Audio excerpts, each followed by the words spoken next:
Hello नमस्ते, मेरा नाम शशांक त्रिवेदी है और ये जियोमॉर्फोलॉजी सीरीज़ का 17वां वीडियो है। और आज का हमारा शीर्षक है फाल्ट्स, भ्रंश। इस वीडियो में जो स्लाइड्स प्रस्तुत की गई हैं उनकी लिंक डिस्क्रिप्शन में है, आप जाके पढ़ सकते हैं, नोट्स बना सकते हैं। तो हम लोग आज बात करेंगे भ्रंश की। पिछले वीडियो में हम लोगों ने जाना वलन क्या होता है ना। तो वलन के बाद क्या बनता है? फाल्ट, मतलब भ्रंश। असल में क्या होता है कि जब दो चट्टानें आपस में करीब आती हैं तो कंप्रेशन की स्थिति, दबाव की स्थिति उत्पन्न होती है, जिससे क्या होता है वो मुड़ जाती हैं और वलन का रूप धारण कर लेती हैं। उसी प्रकार जब चट्टानें एक दूसरे से दूर जाती हैं या फिर कंजर्वेटिव जो प्लेट मार्जिन होता है, प्लेट टेक्टोनिक में हम लोगों ने पढ़ा है, जब प्लेट्स आपस में रगड़ती हैं या दो चट्टानें आपस में रगड़ें या फिर एक दूसरे से दूर जाएं, तो उस कंडीशन पे क्रैक्स और फाल्ट्स के निर्माण होता है। ठीक है ना, भ्रंश का निर्माण होता है। तो आज हम लोग बस ये जानेंगे भ्रंश क्या होता है। असल में क्या है कि जैसे हमने बोला, आपसे अभी जो बोला कि एक चट्टान है, ये सपोज ये एक ब्लॉक है ये, और एक दूसरा ब्लॉक है। ये दोनों ब्लॉक अगर उस कंडीशन पे था, सपोज दूर था और एक दूसरे के पास आने लगा, तो बीच का जो मटेरियल होगा वो मुड़ जाएगा, तो फोड़ बना देगा, है ना। सिंपल सा हमें मालूम है। लेकिन सपोज ये दो ब्लॉक हैं और आपस में ज्वाइंट हैं। अगर ये ब्लॉक्स आपस में ज्वाइंट हैं तो क्या होगा? अगर इनमें दूरी बढ़ेगी तो एक क्रैक्स का निर्माण होगा, है ना। या फिर क्या होगा, इनमें मूवमेंट होगा। सपोज ये दो अलग अलग प्लेट्स हैं, जुड़ी हुई हैं और ये किसी कारण से मूव कर रही हैं, एक दूसरे से रगड़ रही हैं।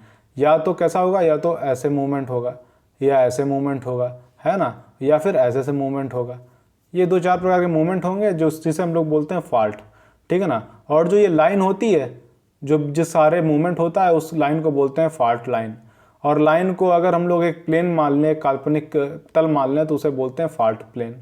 ठीक है ना। तो ये बेसिकली होता है फॉल्ट, जिसे हम लोग आज इस वीडियो में ये जानेंगे कि फॉल्ट के जो अलग अलग जो पहलू हैं, क्या क्या फॉल्ट में कौन कौन चीज़ें होती हैं और फॉल्ट कितने प्रकार के होते हैं और एग्ज़ाम में क्या क्या आ सकता है, ये सारी चीज़ें हम लोग आज जानते हैं। तो फॉल्ट यूजली क्या होता है? A fault is a fracture और zone of fractures between two blocks of rocks. ठीक है ना, वही बात जो मैंने बोली। ये आप देख सकते हैं, पिकियांग फॉल्ट का एक जो है दृश्य है, सैटेलाइट से लिया हुआ। ये असल में पड़ता है टकलामकान डेजर्ट में, त्यानशान हिल्स जो चाइना में पड़ते हैं। तो वहाँ का एक ये तस्वीर ली है जो एक फॉल्ट का रूप है। आप देखेंगे एक ये चट्टान थी और दूसरी चट्टान ये थी, और दोनों चट्टानें आपस में स्लिप कर गई। देखिए, एक नीचे आ गई, एक ऊपर है। नॉर्मली क्या होता है, जो नीचे वाली चट्टान होती है हम लोग नॉर्मली बोलते हैं ये फुट वॉल, और जो स्लिप कर रही होती है उसके ऊपर उसको बोलते हैं हम लोग हैंगिंग वॉल। बशर्ते अभी डिपेंड कर रहा है कि मूवमेंट किसका हो रहा है। ये चूंकि एक प्रकार का डिप मूवमेंट हो रहा है, डिप स्लिप है। जब स्ट्राइक स्लिप होगा तो हम लोग उसकी बात करेंगे। अभी आगे हम लोग जानेंगे डिप स्लिप और स्ट्राइक स्लिप का होता है। तो ये आपके सामने एक असली तस्वीर है फॉल्ट की। तो इस प्रकार के फॉल्ट दिखाई पड़ते हैं हम लोगों को हकीकत में, और इनके सारे जो है भूकंप आते हैं, हमें मालूम है, क्योंकि जाहिर सी बात है जब चट्टानें आपस में रगड़ेंगी, उनमें मूवमेंट होगा, तो वो जाहिर सी बात है ज़मीन हिलेगी और भूकंप बनेगा। ठीक है ना। और फाड़ की खासियत ये है कि इनका साइज़ अलग अलग हो सकता है।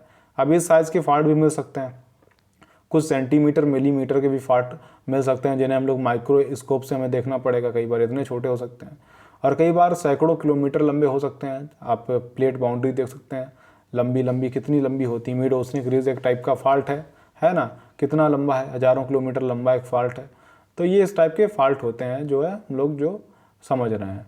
The fault space can be horizontal और वर्टिकल और सम आर्बिट्ररी एंगल इन बिटवीन। या तो ये तो हॉरिजॉन्टल हो सकता है, या तो चट्टान अगर दो ब्लॉक्स हैं या तो वर्टिकल ऐसे से मूव कर सकती हैं, या फिर हॉरिजॉन्टल मूव कर सकती हैं ऐसे ऐसे, और या फिर थोड़ा सा एंगल बना हुआ मूव कर सकती हैं। तीन किस्म की जो है हमें एंगल मिल सकता है डिप के आधार पे। तो ये होता है एग्जैक्टली फॉल्ट। हम लोग थोड़ा फॉल्ट की टर्मिनोलॉजी को समझ लेते हैं, फॉल्ट में क्या क्या होता है। ये फॉल्ट की हैंगिंग वॉल है, एक वॉल जो होते हैं जो मूव कर रही है ऊपर, ये इसको हम लोग बोलेंगे फुटवॉल। ठीक है ना, ये फुटवॉल होगी। इसके अलावा क्या होगा कि जिस एंगल पर दोनों मुड़े होंगे, ये सपोज बेड रॉक है, हॉरिजॉन्टल स्ट्रेटा है ज़मीन का, ज़मीन में एक जो है समतल ज़मीन मान सकते हैं, या फिर ज़मीन पे चट्टान की परत मान लो सीधी है समुद्र तल के पैरेलल। अब क्या है कि वो दो चट्टानें आपस में मुड़ी हैं और उनमें थोड़ा सा एंगल बन के वो सरकन प्राप्त कर रही हैं। तो ज़मीन से जो एंगल बनेगा उस फॉल्ट लाइन पे, तो उस एंगल को बोलते हैं हम लोग डिप। इसे आप समझ लीजिए। ज़मीन जो तल है उस तल के सहारे जो फाल्ट लाइन का एंगल बनेगा उसे बोलेंगे डिप, ठीक है ना, ये एंगल हो गया डिप।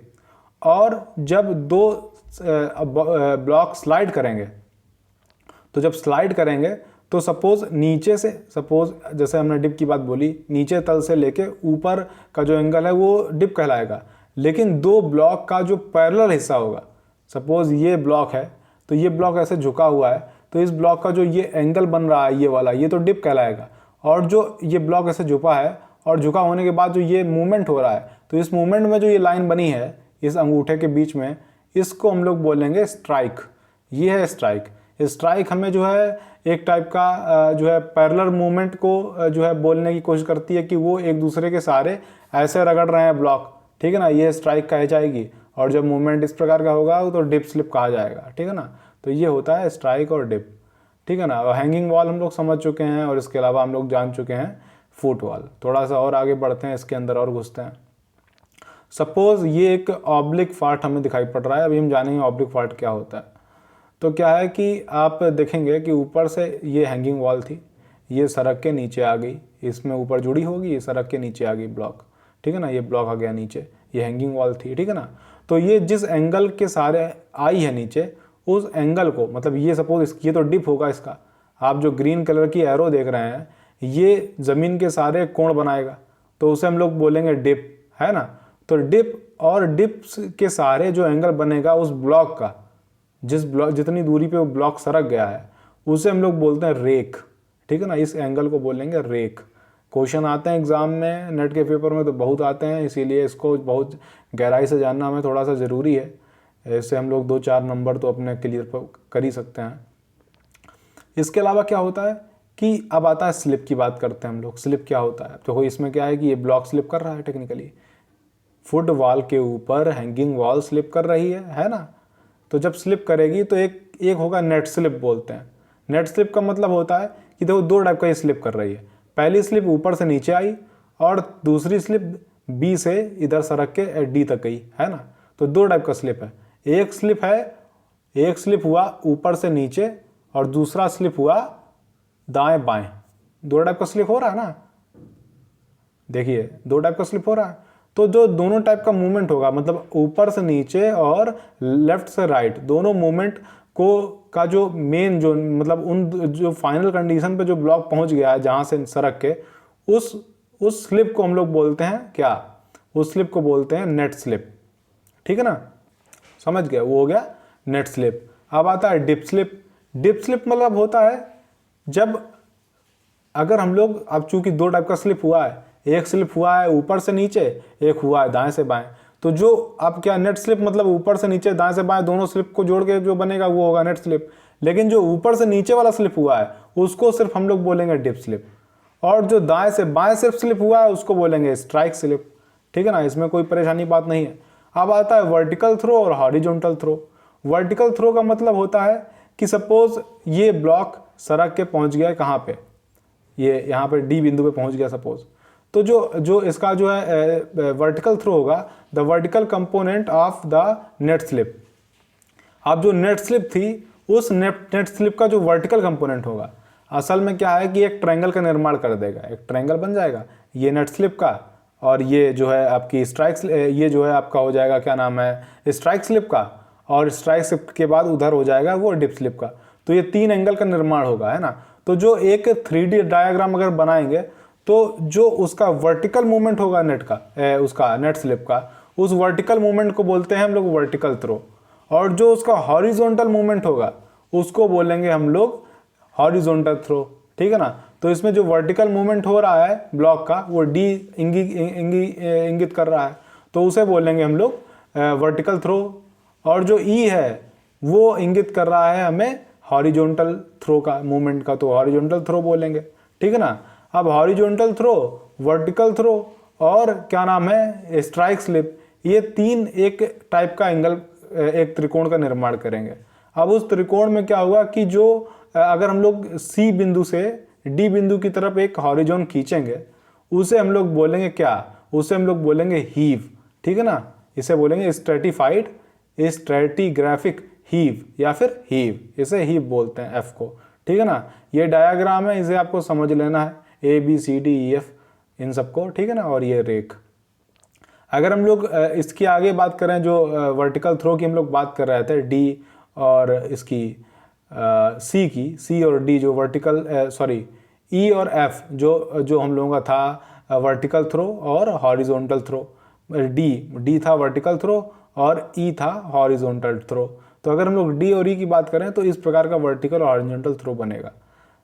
जब हम लोग वर्टिकल थ्रो की बात करेंगे तब क्या होगा कि ये सपोज यहाँ पे रॉक थी, ये रॉक सड़क के आगे गई और नीचे गई, तो उसका जो एग्जैक्टली जो वर्टिकल मूवमेंट हुआ है ना, ये वर्टिकल मूवमेंट है ना, ये वर्टिकल मूवमेंट, इस वर्टिकल मूवमेंट को हम लोग वर्टिकल थ्रो बोलेंगे।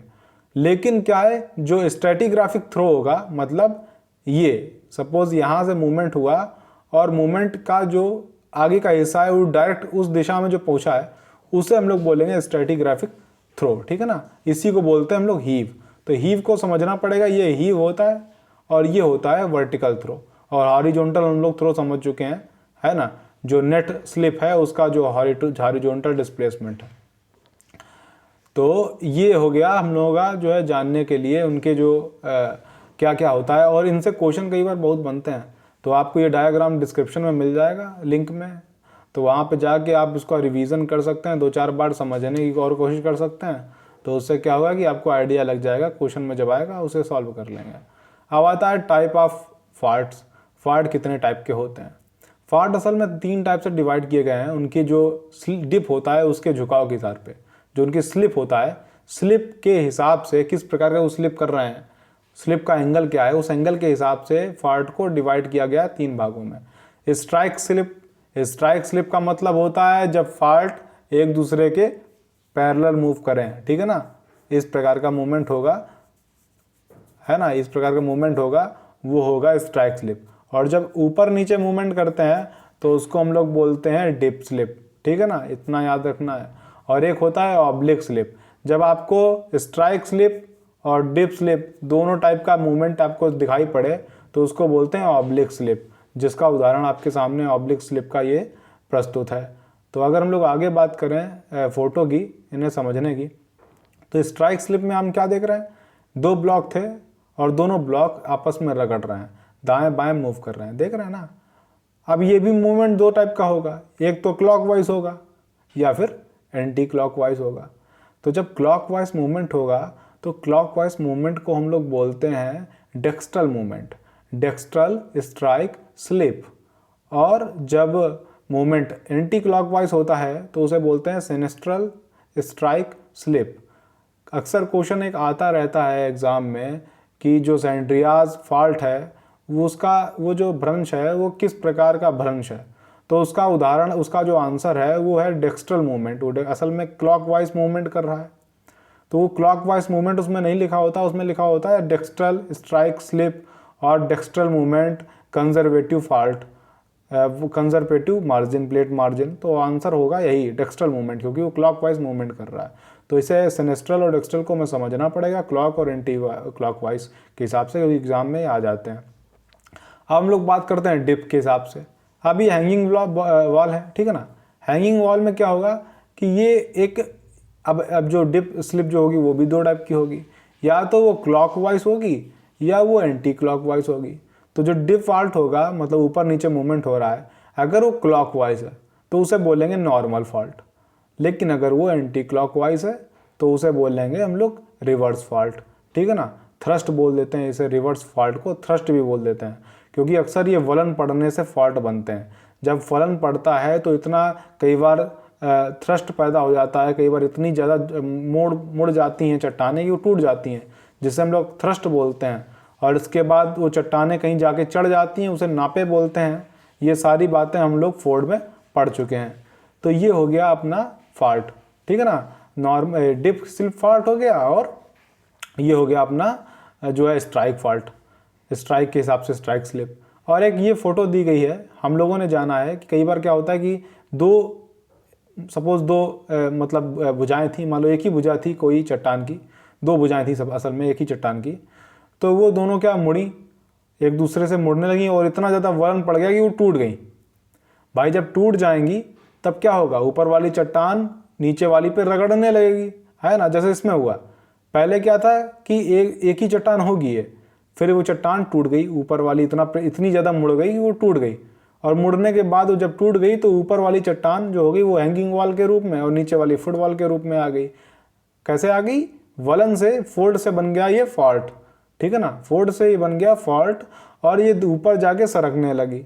और ये जो क्रिया है इसे हम लोग बोलते हैं नापे का निर्माणीकरण, जब होता है तब ऐसा होता है। और इसे अगर फॉल्ट की भाषा में बोलें तो इसे बोलते हैं फॉल्ट बेंड फोल्ड, है ना। फॉल्ट बना है, चट्टानें बेंड भी हैं, वलन भी है, तो भ्रंश, वलन और जो भी है भ्रंश का मुड़ा हुआ फोल्ड, तो ये भी हमें समझना पड़ेगा। ये चूँकि पहले इसमें फोल्ड बना, ज़्यादा फोल्ड पड़ गया तो ये फॉल्ट के रूप में आ गया। ऐसे ही इसी को हम लोग जो है रिवर्स फॉल्ट के रूप में हम लोग इसे कई बार दृष्टिगोचर पाते हैं। तो ये हो गया फॉल्ट। और थोड़ा सा आगे समझ लेते हैं फॉल्ट को। ये जैसे नॉर्मल फॉल्ट है, मैंने इन सबकी डिफिनीशन आपको लिख दी है, ठीक है ना। Normal fault, reverse fault, sinistral strike slip fault, dextral strike slip fault, जिनके बारे में बताया, सबकी परिभाषा बगल में लिखी है। ऑब्लिक स्लिप के बारे में हम लोगों ने बात नहीं की। ये ऑब्लिक स्लिप जो था ये वेरारापा फॉल्ट का उदाहरण है। 1855 में एक वेरारापा फॉल्ट की खोज की गई थी। इसकी लोकेशन क्या है ये हमें मालूम नहीं है। तो ये जो ऑब्लिक स्लिप की खासियत क्या है, एक तो इसमें मूवमेंट हो रहा है इस जो है स्ट्राइक स्लिप का, देख रहे हैं पैरेलल मूवमेंट हो रहा है एक, और दूसरा मूवमेंट हो रहा है डिप स्लिप का। स्ट्राइक स्लिप, इसको स्ट्राइक बोलते हैं, हम लोग जाने थे, ये इस लाइन को स्ट्राइक बोलेंगे और इस लाइन को डिप बोलेंगे, एंगल को। तो जो डिप और स्ट्राइक है, तो जो स्ट्राइक स्लिप और डिप स्लिप दोनों एक साथ जब हो तब उसे बोलते हैं हम लोग क्या, ऑब्लिक स्लिप फॉल्ट, ठीक है ना। ऑब्लिक स्लिप फॉल्ट का उदाहरण ये था आपके सामने। मूवमेंट दो टाइप का हो रहा है, एक तो अप डाउन, एक तो पैरेलल मूवमेंट मतलब स्ट्राइक मूवमेंट, और दूसरा होगा डिप मूवमेंट। तो दो टाइप का मूवमेंट हो रहा है, तो उस मूवमेंट को हम लोग बोलते हैं क्या, ऑब्लिक स्लिप फॉल्ट। तो इसकी भी परिभाषा इसमें लिखी है, तो ये आप नोट्स बनाने के आपके काम आएगी। इसके अलावा अगर हम लोग डिस्ट्रीब्यूशन बोलें फॉल्ट लाइन का, तो फॉल्ट लाइन का डिस्ट्रीब्यूशन हमें इस प्रकार से देखने को मिलता है पूरी पृथ्वी पे। अगर हम लोग इन लाइन को देखेंगे तो हमें पता चलेगा ये सारे वो लाइन है जो कंस्ट्रक्टिव प्लेट मार्जिन है ना, जहाँ पे दो प्लेटें एक दूसरे से दूर जा रही हैं, क्रैक्स बन रहा है। ये आइसलैंड है, ये मेडोसनिक रिज है अटलांटिक की, और ये जो है अपनी हिंद महासागर की जो है रिज है, तो कार्ल्सबर्ग जिसे बोलते हैं, कार्ल्सबर्ग रिज। तो ये सारी रिजेस आपके सामने हैं जो फॉल्ट लाइन का रूप है। सिर्फ यही फॉल्ट लाइन नहीं है कि यही फॉल्ट लाइन है, ये असल में क्या है, बड़ी फॉल्ट लाइन है पूरी दुनिया में। अगर हम लोग कहीं भी जाएंगे छोटी सी जगह पे तब भी हमें फॉल्ट मिल जाएंगे देखने के लिए, है ना। उदाहरण के तौर पे ये वाला फॉल्ट आपके सामने है जो टकला मकान डिज़र्ट का फॉल्ट है, और टकला मकान जो डिज़र्ट है वो इधर चाइना है, चाइना के इस भाग में पड़ता है, ठीक है ना। तो फॉल्ट हमें अंदर देखने को भी मिलते हैं, और ये जो फॉल्ट आप देख रहे हैं ये असल में मोटे तौर पे प्लेट मार्जिन ही शो किए गए हैं। बाकी फॉल्ट तो दुनिया में हज़ारों सैकड़ों हैं, और सबसे इम्पॉर्टेंट जो फेमस फॉल्ट है वो जो नियो टेक्टोनिज्म का सबूत है वो ये है, ये जो निकल रहा है जो ग्रेट रिफ्ट वैली है ना अफ्रीका की, आप ये देखिए, ये लाइन कटी है यहाँ से होते हुए नीचे जो अफ्रीका को तोड़ रही है, और एक दिन अफ्रीका भी अलग हो जाएगा मेन अफ्रीका से, और किससे जुड़ेगा वो बात की बात है। तो ये हो गया अपने फॉल्ट फोल्ड हम लोग पढ़ चुके हैं, और इसी के साथ करीब करीब एंडोजेनिक जो फोर्सेस होते हैं वो समाप्त होते हैं। अब हम लोग आगे जो जाएंगे वो एक्सोजेनिक फोर्सेस पे जाएंगे, और जो मॉर्फोलॉजी स्ट्रक्चर होता है, मॉर्फोलॉजिकल स्ट्रक्चर्स हैं जो नदी, हवा और हिमानी के द्वारा बनाए जाते हैं, उन पे हम लोग उन लैंडफॉर्म की चर्चा करेंगे आगे। तब तक के लिए धन्यवाद, आपका दिन शुभ हो।